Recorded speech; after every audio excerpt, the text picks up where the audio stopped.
Welcome, dear listener, to Right Here, Right Queer podcast. This is Noah Hawthorne speaking with Trip Galey. Hello, Trip. Hello. Thanks for having me. Of course, thanks for being here. I read A Market of Dreams and Destiny and I really enjoyed it. And I see that you've got some other projects going on too. So, what are you most excited to talk about today? I'm one of those people that always gets way too involved in way too many things, so I don't know if I can safely narrow that down.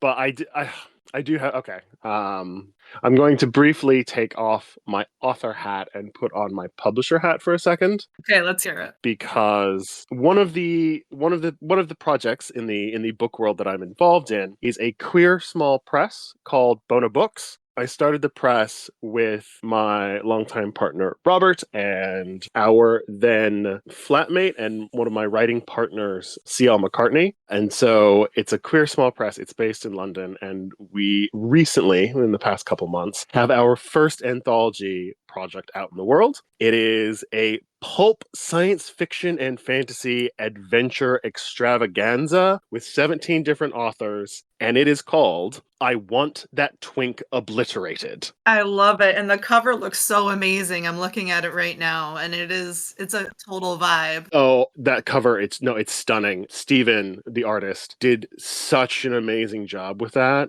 He does fantastic pulp reimaginings of a lot of like movie scenes and other sort of things like that. And so when we were talking about, okay, we're doing this pulp anthology and we were researching artists, we came across Steven, and it's just been such a fantastic experience working with him start to finish. That cover, actually, it's an oil painting. Really? So he's done that entire cover as a full-size oil painting. Oh, that'd be a wicked poster. Oh, so we have art prints. Oh, great. We have art prints. We have limited edition silk screened art prints. So far, we've only been selling them at conventions here in the UK, but we will be putting them up on our website for global sale very soon. But yeah, no, the cover art, it's a full-sized oil painting. And yes, we are buying it and having it shipped over to us from America because Steven's American, or based in America anyway. But it's just stunning. It's such a fun cover. And when he was sending us sketches, because he did, I think 8 to 12 different concept sketches before we refined and settled down on the final cover design, they were all just so amazing. And like, if you look at the cover, there's some imagery there that is suggestive of various things. And Yes. some of these sketches went so far in the suggestive sort of direction. It was honestly like, count the phalluses. It was hysterical. It was so good. I'm just looking at those tentacles and I'm like, oh my goodness. And you got the big, huge orc dude in the background, or that's awesome. Daddy Claps. Daddy Claps. Oh, that's great. Yeah, we call that guy Daddy Claps. With his 1970s porn star mustache, yeah. Yeah.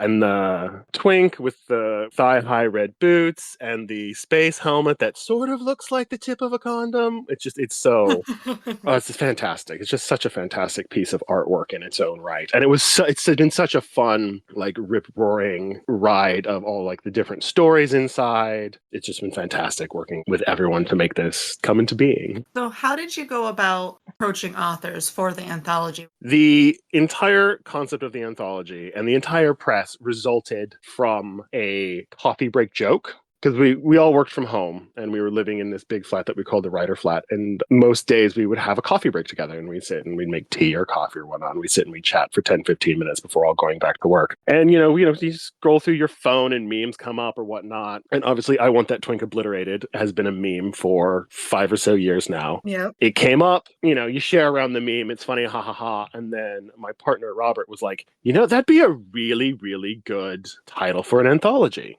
And we laughed and we went back to work, and I stayed working in the kitchen because it was nice and warm. And so I was just working at the kitchen table. And then, like, out of the corner of my eye, I just see CL come and stand in the door. And I look up and he's like, we could actually do this. That actually is a good idea.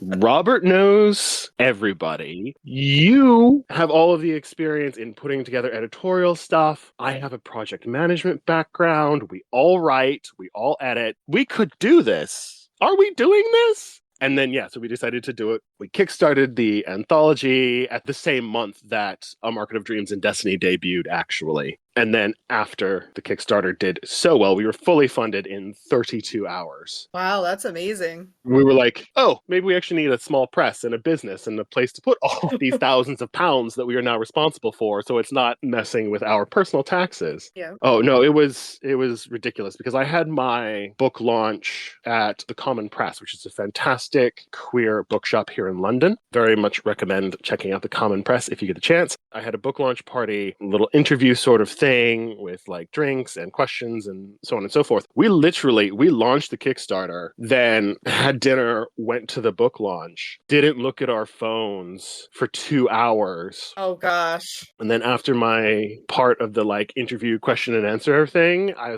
went over, grabbed a drink, pulled out my phone, opened up the Kickstarter, and it had jumped up by like 2,500 pounds over the course of the 2 hours. In like 2 hours, we were like a third of the way to our goal. And it's a fantastic title. It's just such a funny concept. And we were just like very, very fortunate that it did so well. But it was like September 2023 was this insane ride. And it was so fab. Because your book launch for A Market of Dreams and Destiny, I mean, that was everywhere. I saw it everywhere, and a lot of people I knew, like, that all went well too. So, I mean, you must have just been bombarded, with everything. September and leading up to September was definitely very, very busy. The thing about launching a book with like a traditional publisher is it's very much hurry up and wait for all of the process. And then you have that 6 to 12 week sort of window leading up to publication day where it's like, oh, can you do this blog? Can you write an article for this site? Can you go on this podcast? Can you do this, et cetera, et cetera, et cetera? Very, very busy. The book drops, and then like within 48 hours, because so much of it is preparation, all of that falls away. Yeah, I can imagine. And you just sort of like are left being like, wait, what do I do now? Fortunately, however, we had this anthology that we were just staring at and like urging on. Eventually, we doubled our Kickstarter goal, which means we were able to and are in the process of right now producing an audiobook version of I Want That Twink Obliterated as well. Oh, that's great. And who's narrating that? So because it's an anthology, and we made a point of reaching out to a lot of diverse voices and trying to be as diverse as we could within the brief of we're talking about twinks. We're going to get a lot of cis gay sort of focused stories. But we have some lesbian stories, fabulous trans voices in the anthology. Because we have these different experiences and these different narrators in the story, we've actually worked with a queer production company here in London to cast diverse voice actors that reflect the protagonists of the stories. I think we have like 10 or so different voice actors to cover the 17 or so stories. Oh, that's fantastic. It's been great. It's been just a really wonderful and rewarding experience. Although we've never produced an audiobook before, and obviously this is a bit more complicated, asking for a diversity of voices. So the production has been a bit more complicated, but it's been fantastic and very rewarding. And we're very excited. Well, it's very cool. It's very cool. I'm easily excited by like cool queer book things. Deeply excited too. And when does it release? So the physical anthology is already out, and you can order a physical copy from our website now. We are looking into the best ways to implement a wide-scale ebook release. Ebooks have gone out to everyone who initially backed the Kickstarter. We're now building up the infrastructure for sending out the art prints and the ebooks, and we're debating whether or not we're going to continue producing and selling the signature jock straps that we developed as part of the Kickstarter. So, physical book out now. Ebook will be available very soon. CL is working on that implementation now. The audiobook will be out first quarter 2025, the way things look right now. We don't have a solid release date yet because we're still waiting on 3 stories. We're looking for particular voices for the identities involved in those stories. And it's taking slightly longer to coordinate schedules with the available studio time that the production company has. Very interesting. Obviously, it's a thing, but I just never thought of a queer production company. I mean, that sounds pretty cool. It is. They don't restrict themselves just to queer products, but it's a small company, so everyone involved in running it, managing it, doing the cleanup on the audio, etc., are all queer identifying. They're just really nice, and we're really fortunate that we have that here in London, where we are also based. So I imagine what drove you to do anthology is a little bit different than your previous book.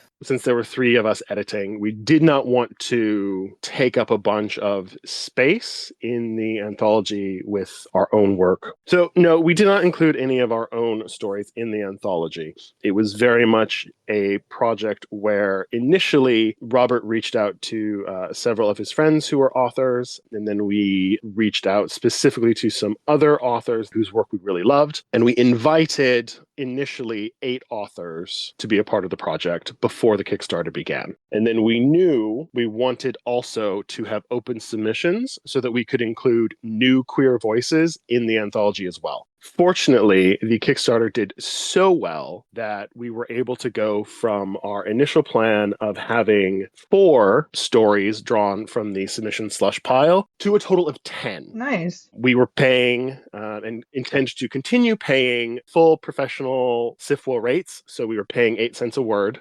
We have at least one person in the anthology for whom this is their first professional sale, I believe. Honestly, the absolute rush it is being able to write checks to pay queer people for queer art.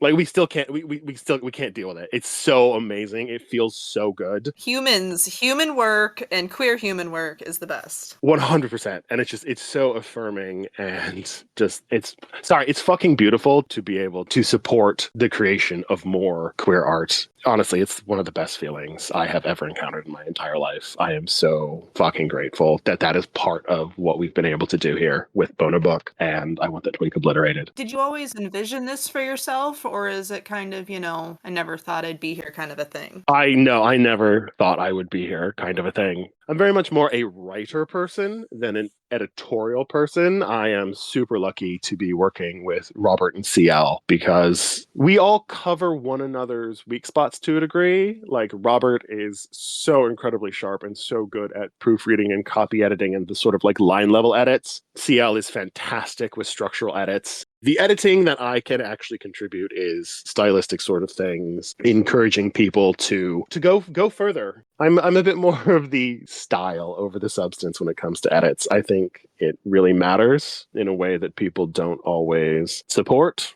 especially if, it's part of the whole MFA sort of writing must follow certain restrictive, often cis heteronormative, patriarchal, imperialist things like Hemingway, where it has to be like a certain way, a certain pared down, very almost Spartan sort of thing. I'm like, no. If we are writing about drag queens, the only way to truly capture the art that is drag is with bombastic purple prose. Yeah. Because drag queens are larger than life characters. They frequently, not always, because no writing rule is 100% or always, but they frequently require larger than life language. Exactly. I love that. And, I think your style really shows in A Market of Dreams and Destiny. Like, it's very, like, I was left thinking about it for a while, and the way it's written, it was just so whimsical and just pushed a lot of boundaries. I'm like, you just never think about certain things like, I don't know, Belle's having a language and being able to sell a destiny, and just like something that shouldn't be tangible and is. And the way that you write really serves that. Thank you. I adore fairy tales. I have been obsessed with fairy tales since I was a small child. And the more you read fairy tales, the more a lot of them are just incredibly, wait, what the fuck? Yeah. And so I wrote A Market of Dreams and Destiny as part of a 4-year PhD studying creative writing, the trope of the magical market in science fiction and fantasy, and then obviously to a lesser extent fairy tales, and trying to really break down, why do certain fairy tales feel like fairy tales? What makes them feel that way? What about the construction of it gives it that vibe? And then how do you recreate that in sort of modern prose fantasy? Plus, I just like doing weird stuff. I was gonna say, I feel like it's a Like, give me the weird stuff. I've read the epic fantasies many, many times over. Like, I love them. Don't get me wrong. I love urban fantasy, but at the same time, it's like, no, no, no. This is magic. We are not restricted in a way that other genres are. give me something I will remember. Yeah, give me something different. Do it. Go there. Try it out. What is your favorite character from that story? Because there is a lot. So, I think my favorite character. Obviously, my favorite character is going to be Derry. If I have to like gun to my head or knife to my throat, sort of choose one, it's going to be Derry because Derry has a lot of the things that I love most in characters and stories. He is brains over brawn. He is a little bit too smart for his own good. I love canny wheeler dealer characters. I love characters that are charming and know they're charming, but they're not quite as charming as they think they are, if you know what I mean. Yeah. And Derry had a really rough sort of childhood situation, and he hasn't let it get to him, and he is really making the most of it. And as someone who had a very rough childhood situation, I really admire that and envy that. That Derry has managed to be like, yeah, no, fuck it, I don't care. Yeah. Because like, oh god, it'd be so nice not to have to carry all of these like emotional scars. Like, Yes. oh, Drama? No, I wheeled and dealed those away like 10 years ago. yep, doesn't serve me. I really did love him. Yeah, he has a big heart too. Like, even though he's grown up in this kind of out for themselves, and he still has this big heart, I feel like. Well, and that's one thing about like fey creatures. They can have different moralities, and sort of like definitions of good and evil tend to go fuzzy around the edges when you're dealing with entities that just work on completely different scales of existence. Like, yeah, from a human perspective, profit over everything. Yeah, no, that's fucking evil and fucking amoral and horrible. But for a being that literally subsists and exists only off of making deals, it makes things slightly different. I'm not saying it's necessarily good, I'm just saying it's different. And I really enjoyed, for example, writing the non-humanness of Morlock. I really enjoyed trying to force this wad of like salty bacon in my head into the perspective of a being who was born out of living gold, and as such has never had any kind of binary gender as we would understand it as humans, who doesn't eat the same food, who has no need to breathe, who interacts with humanity for reasons of his own. How do you understand that being so different and yet at the same time being able to bridge that gap efficiently enough to have that exchange, that mercantile exchange? Gotta respect the character. They're just so well written, and there's just like, they're on a completely different level. And I think that is something that interests me, particularly as a queer person, because so often queer people, we are very much othered by society in ways that are both overt and in ways that are much more subtle and people don't always notice. So I always really respond to characters that are alien without being portrayed as inherently like evil or bad or threatening because they aren't human. Like, obviously, there are a few authors who, like, when they write fey creatures, like elves and things, they write them as these distant, unfeeling, inhuman beings. But obviously, because they're inhuman, they're portrayed in aggressive, evil, just incapable of having any sort of redeeming feature. And part of that is pushing back against, obviously, the Tolkienian elves or whatnot. Yeah. But, like, as a queer person, I'm like, I would struggle to write that kind of fey creature because I identify with changelings, with being something that most people regard as different. So, obviously, you've studied it for a long time, but what besides like fairies and folklore has inspired you in your writing? So, like, things that inspire my writing are usually things that I really love or things that I find really boring. So like things that I really love, like who doesn't love a heist movie? But obviously, like I'm addicted to like fantasy and magic, so it's like no, we got to do a magic heist movie. I want, or like I love spy films, but there's never enough like magic wands instead of guns for me. Yeah. So like that's the sort of thing where like things I love inspire me, but like things that bore me, I have so many entries in my idea file from the time I was an undergrad. And there were a lot of courses that I had to take that were requirements for things that weren't necessarily interesting. And my sort of way of coping with some of the courses that I had to take that I found unspeakably tedious was my brain just sort of like trying to pick things apart until it found something in there that would spark a fantasy idea so that it could then pay half attention to like the lecture on this particular period of artistic development that I was less interested in personally. But then my brain could run off with the other half and be like, okay, but they were doing this sort of thing and that's actually interesting. And if you apply that idea of like artistic production to like magical paints and varnishes in this other sort of secondary world, then all of a sudden we're talking about magic paint, and that is so much more interesting. So yeah, no, being bored is actually very, very fertile ground for me coming up with story ideas because my brain just won't have it and will take something apart until it can find something moderately shiny to run off and do something with.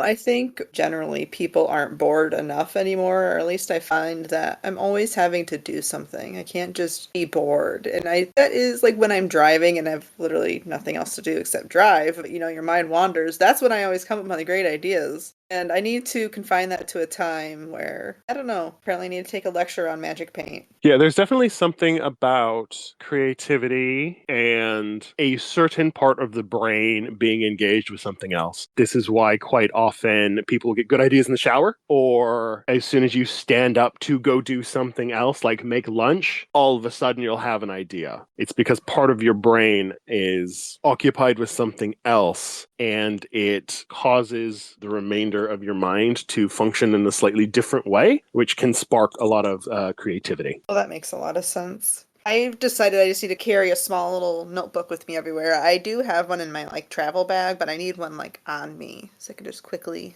do it. Yeah, because that's the other thing. If you don't capture it, it's gone. It's like waking up from a dream and you have that like space of like 60 to 90 seconds to like quickly scribble down whatever it was happened before it just like fades away. Exactly. I get that a lot before I go to bed. Oh, I'm gonna write this when I get up in the morning, and then I go to sleep and I forget all about it. Really annoying. Should be some way to like take better advantage of that. I can't remember which author it was, but someone slept with a notebook next to their bed. But then he was like up all night writing instead of going to bed, and that's why I haven't put one beside my bed yet. Yeah, that's definitely a danger. My bed is like shoved into the corner, so I don't actually even have a spot for a pad and paper. Robert has the side that is not against the wall. Oh, so you're trapped. And so I would have to crawl over him every time I got an idea, and I don't think that would go down well. No, probably not.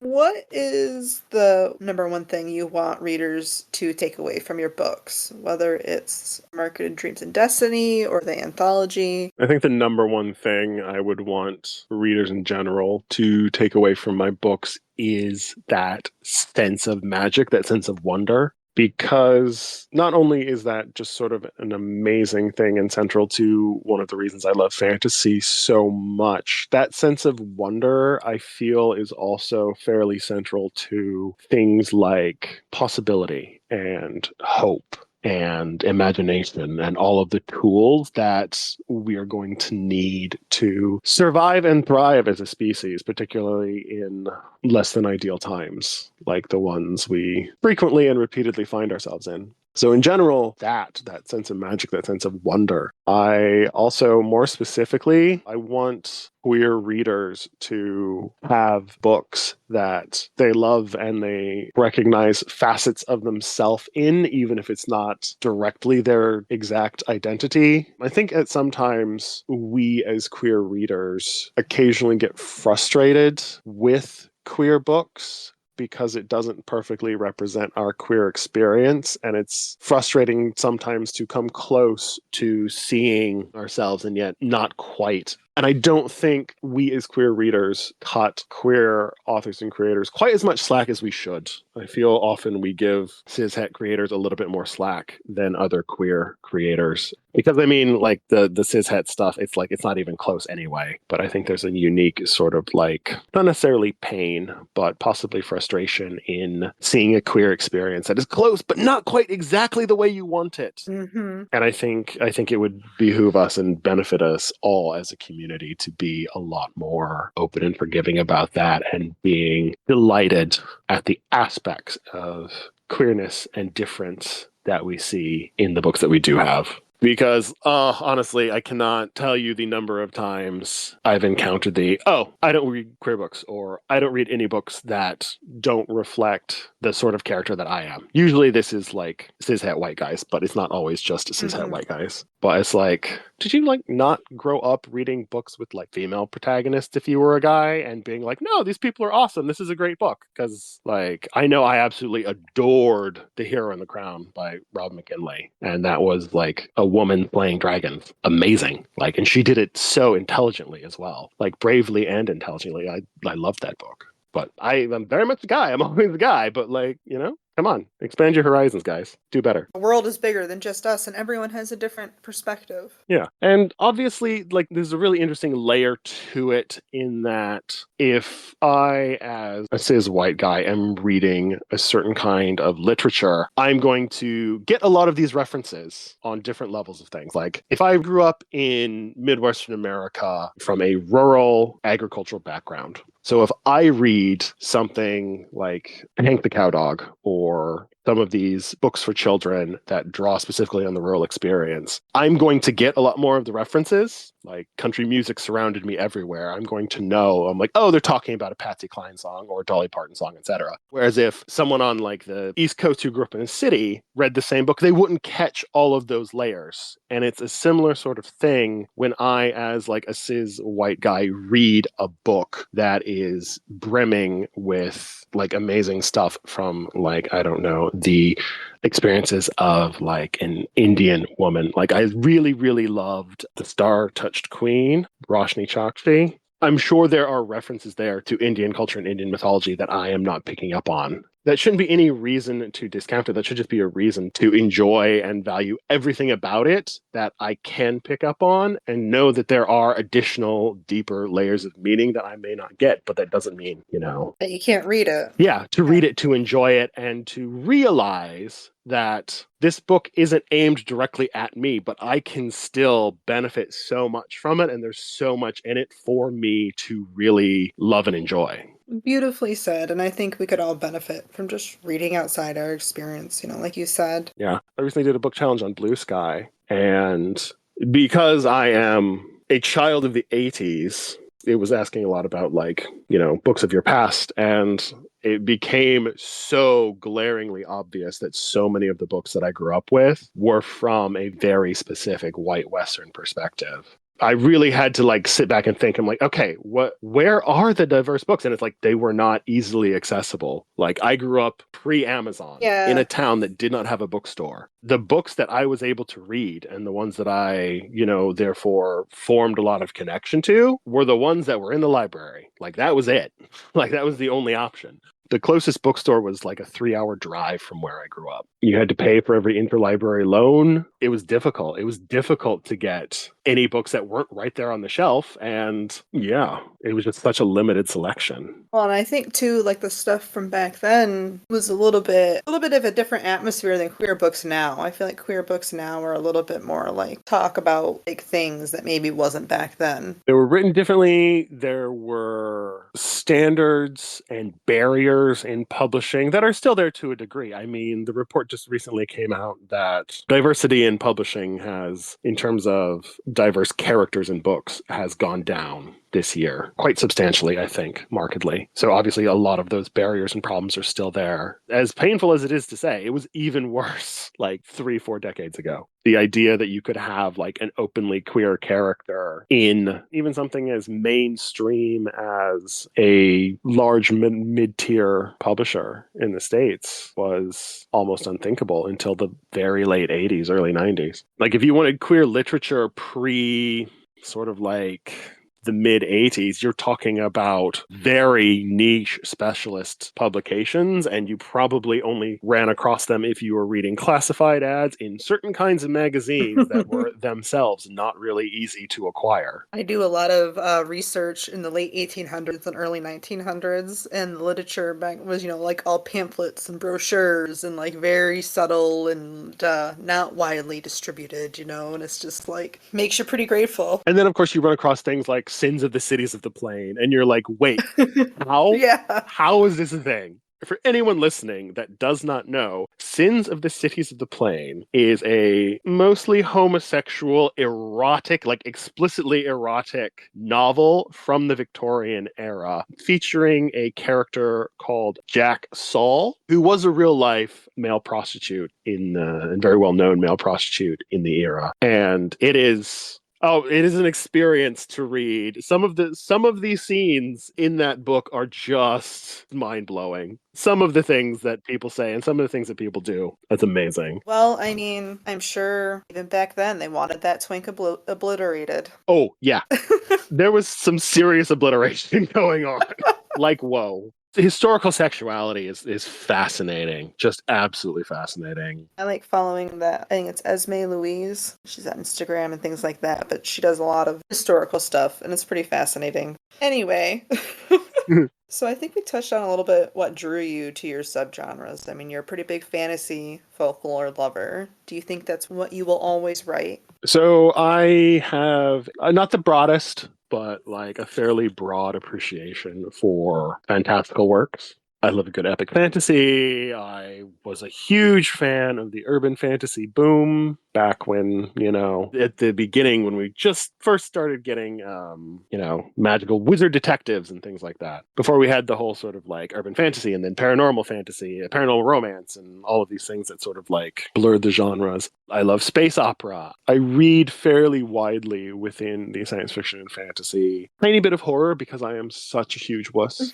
I'm the biggest wuss, so I can't actually handle a lot of horror. But I experience a lot of subgenres of stories, and I have a lot of desire to write a bunch of things. Like, I want to write a magical espionage book. I want to write, supernatural, fantasy, secondary world, crime thriller. Want you to write these things. I mean, I recently wrote a novella where it's a trans-dimensional narrowboat that can sail on interuniversal canals. So it's sort of cozy cosmic fantasy. So it's got sort of like the cosmic horror aspect of being lost and alone in a vast, uncaring universe, but it has a cozy aspect in that sometimes it's comforting knowing that these vast things don't care about you and don't actually hinge on you at all. You can just live your cozy little life baking apple pies in a narrowboat that is lost in universes far from where you were born. I love that. And the title says it all. I mean, yep, Apple Pies and Eldritch Skies with Bramble, one of my favorite characters to write. Bramble is a winged vampire fruit stoat sort of creature, and he is very greedy and very mischievous and absolutely like flipping adorable. I love things that are cute that are also deadly and a little bit evil. the little gremlins. Yes, absolutely. I have some fantastic art of Bramble up on my Patreon as well. Yeah, no, that was a lot of fun. I write very broadly and will probably not restrict myself to any one sort of like subgenre. A lot of the advice is like, stick to a genre, or if you are going to do multiple genres, use multiple names. I do not have the bandwidth or the attention to do that. Trip Galey is just going to write a whole bunch of different weird queer stuff. So if you like different weird queer stuff, yeah, just give it a try. Some of it will be for you, some of it might not, but it will all be very magical and it will all be very queer and it will be substantially weird. Weird and queer, that's the way to go. Oh, I was just wondering, do you enjoy having a Patreon? I very much enjoy having an outlet for writing things and releasing them quickly and outside of the constraints of traditional publishing. I started out in traditional publishing. Traditional publishing has a lot of wonderful things about it. It is also absolutely bonkers and can be very slow moving at times. There are also the constraints of commerciality. A lot of traditional publishing runs on very thin margins, and so it is harder to find, certainly with the larger publishers. This is not at all necessarily true of small presses. There are a lot of small presses out there doing amazing, groundbreaking, envelope pushing work, which is something we're trying to do with Bona Books. Tiny, tiny, tiny micro press. But some of the larger presses in traditional publishing are less willing to take chances on weird things. And I write a lot of weird things, so I very much appreciate that Patreon gives me a way to disseminate some of my weirder stuff that might be a bit of a harder sell for traditional publishing, or just allows me to do experiments and say, I'm going to put up here, this is the first draft. This is not necessarily what it would look like polished and finished and re-released or whatnot, but it gives me a way to experiment with stuff that's engaging, as well as put up weird things like slowly annotating each chapter of A Market of Dreams and Destiny on my Patreon. I have a couple of people that really, really enjoy that. Getting to see some of the weirdness behind why I chose this, that, or the other feature of background character. It's fun. And Patreon, in spite of its like percentages and everything, it does give a lot of artists a way to build up a reliable, steady income. Because writing is difficult and the money situation can be precarious and just absolutely mental. Mm-hmm. If you're working with traditional publishing, it's like, here, have a huge bundle of money and pay a huge amount of tax on it. And then we're not going to give you any more for like a year and a half. Yeah, it's got to be really tough. If you earn out, which you don't always do. It's not conducive to the way a lot of modern society functions. A lot of modern society is predicated on you will get paid every week, every 2 weeks, every month, a regular predictable amount. And like expenses will go here, there, and it's all very like neat and orderly. And if you are subsisting on a freelance or authorial or other creative income, that is just so not the case. So Patreon can be a fantastic way to support your favorite artists and creators and help them get a baseline sort of income that steadies the ship and makes it easier for them to create more of the awesome stuff that you want to see, particularly queer content, which still struggles to command as much money and attention from more traditional sources as I believe it ought to, personally. And like, I'm just going to point at America and be like, that might get more challenging in the near future. So unequivocally say, support your queer creators as close to the source as you can so that we can still have our nice queer things. Yeah. I, for one, I really like our nice queer things. Like, as a child, when I was growing up, we did not have nice queer things. And now we have a lot of nice queer things. Yeah, we just got here. Come on. And even though sometimes they're flawed or they go away too soon, like I am still so mad about Sense8 being taken away. It was, Sense8, it was like, that was a pinnacle of science fiction and fantasy storytelling right there. And just so unabashedly, amazingly queer. I adore Sense8 so much. So, yeah, support your queer creators. I don't think I've heard of it. Oh, Sense8? You've not heard of Sense8? No? Oh, it's amazing. It's the Wachowskis. It's 2 seasons on Netflix. And the premise is you get clusters of 8 people. Something happens, and these clusters of 8 people suddenly all become telepathically linked. And they can almost like astrally project and visit one another. And it's got thriller aspects and sci-fi aspects, and like people are like chasing them down and they're like trying to survive. But you have these fantastic queer relationships and straight relationships, and it's hugely found family, and it is beautifully shot. It is staggeringly global, multinational, multi-ethnic in a really thoughtful and beautiful and wonderful way. It's very, very dense television. It touches on all kinds of queer experience, including trans experience. It deals with being queer in different countries. But it is dense television. This is not television where you can be on your phone. You need to, when you're watching Sense8, you need to be watching Sense8 and not doing anything else. It's amazingly sex positive, deeply human in all the best ways. Honestly, Sense8 was a pinnacle of storytelling.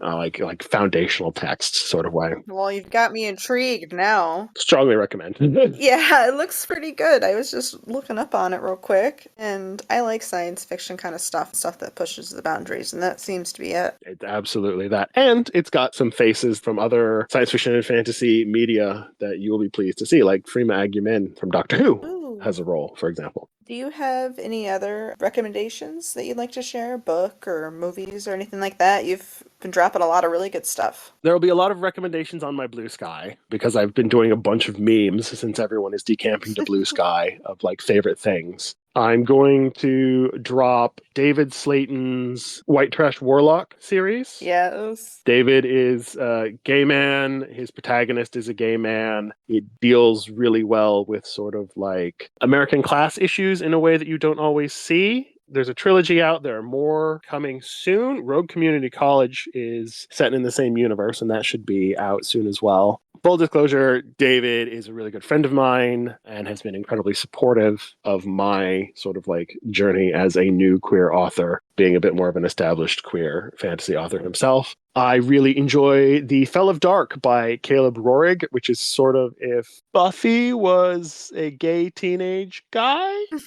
I really enjoyed Terry Benton Walker's Blood Debts, Tasha Suri's epic Indian-inspired fantasy series. Yes. Trilogy, not series. The third one is just out. Is that the Oleander Sword? Yes. Yeah. If we're talking about, in general, things that I love and have enjoyed a lot recently, I'm going to say Martha Wells' Murderbot series.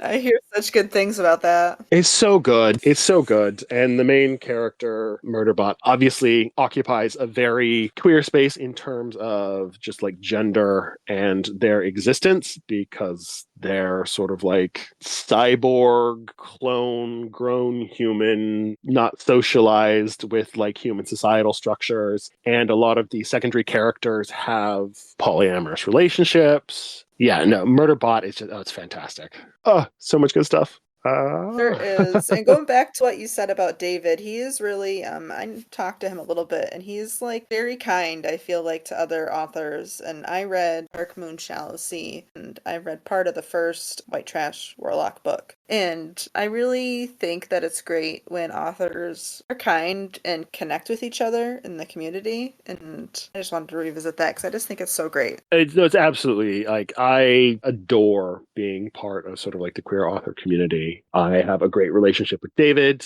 There's another queer author, R.D. Pyers. He and I have a chat and we talk back and forth about writing all the time. He recently became a father, so there's a lot of like family memes and whatnot. But it's wonderful to have that network and just chat with people and develop that sort of very specific queer community. Robbie R.D. Pyers, one of his most recent books is Design of Darkness. That's out from a small press. It hasn't been out very long, but that is a fab sort of like world-spanning epic fantasy sort of overthrow a tyrant. And it's interesting because it's more about, rather than, you know, the standard epic fantasy of, oh, this one chosen person comes along and overthrows evil and everything's fine. It's about a group of diverse, different people from different cultures coming together to oppose tyranny. I like that. That's going to be, I believe, a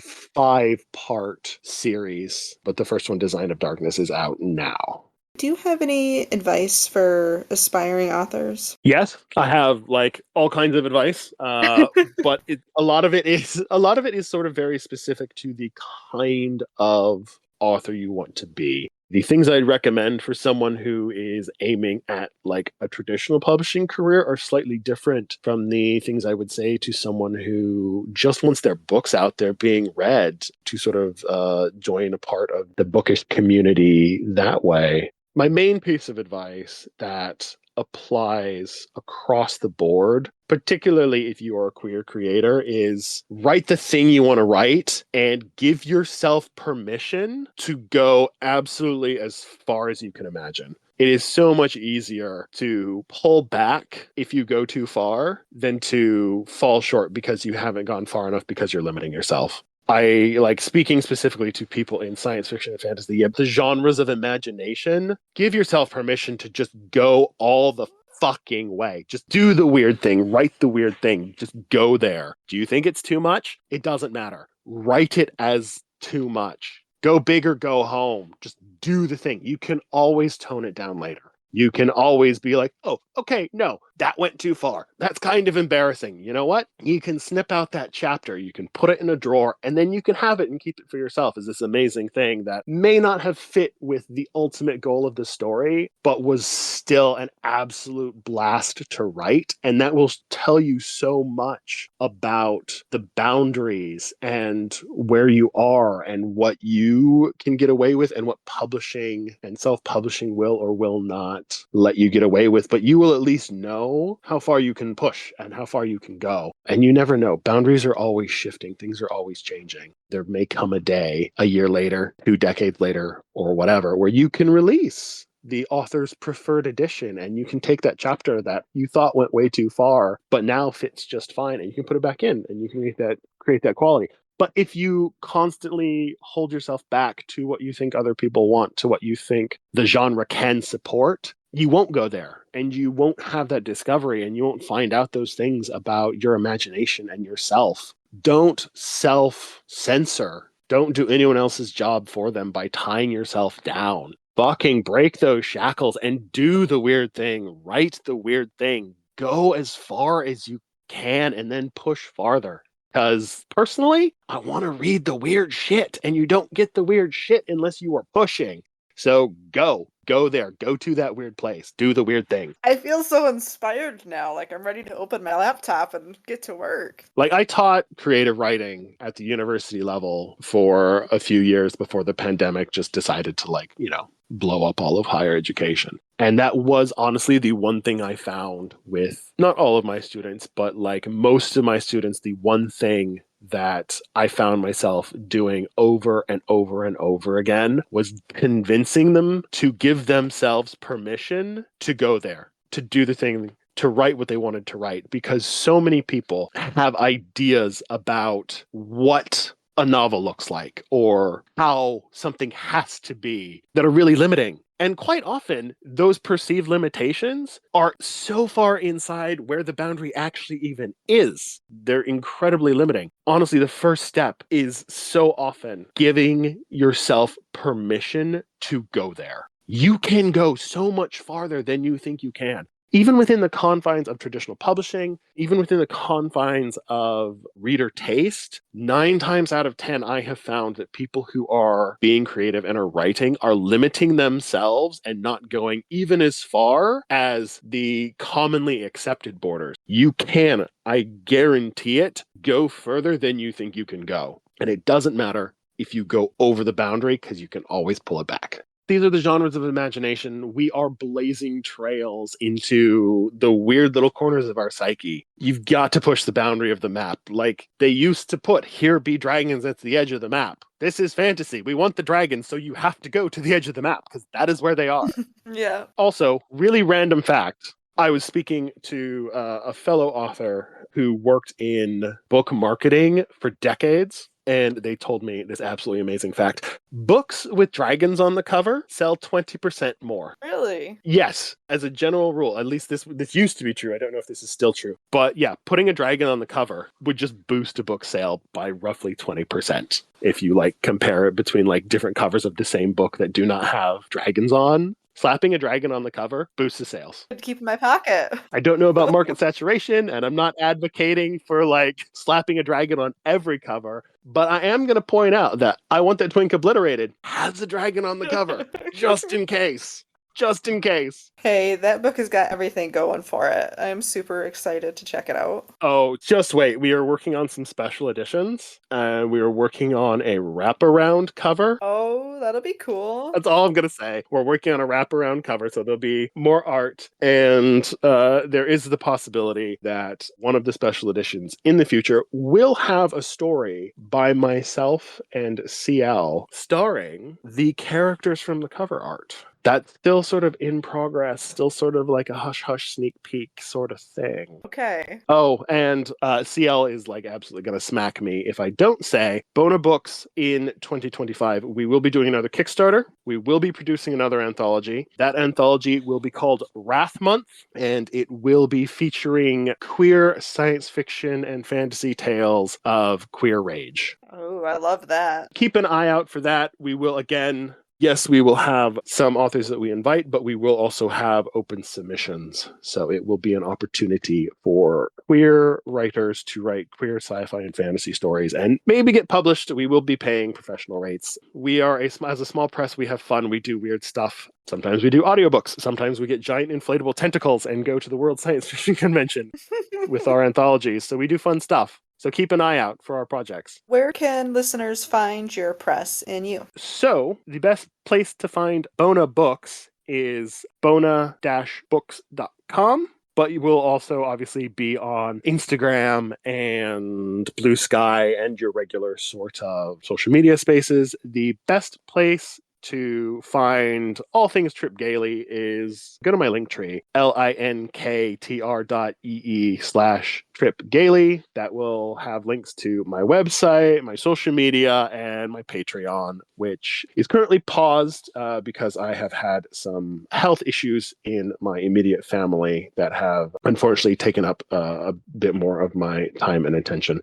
But starting in January, my Patreon will launch again. It will have some of the novellas that we've mentioned, Apple Pies and Eldritch Skies. There's also a novella on there called A Conspiracy of Roses, which is set in the same world as A Market of Dreams and Destiny. There will be annotations of A Market of Dreams and Destiny ongoing, but in January, when Patreon comes back, there will be a brand new serialized novel that will be going up, and it involves a mysterious game in an infinite mansion. Basically, if you like The Traitors, dark academia, and weird queer shit, it's going to be your kind of thing. I'll have to check that out. That sounds right up my alley. Yeah, I adore The Traitors, and ever since last UK season, last January, I have had this book idea in my head, and I've just over this holiday season, I've been like, okay, I'm just going to batch it out and put it up on my Patreon.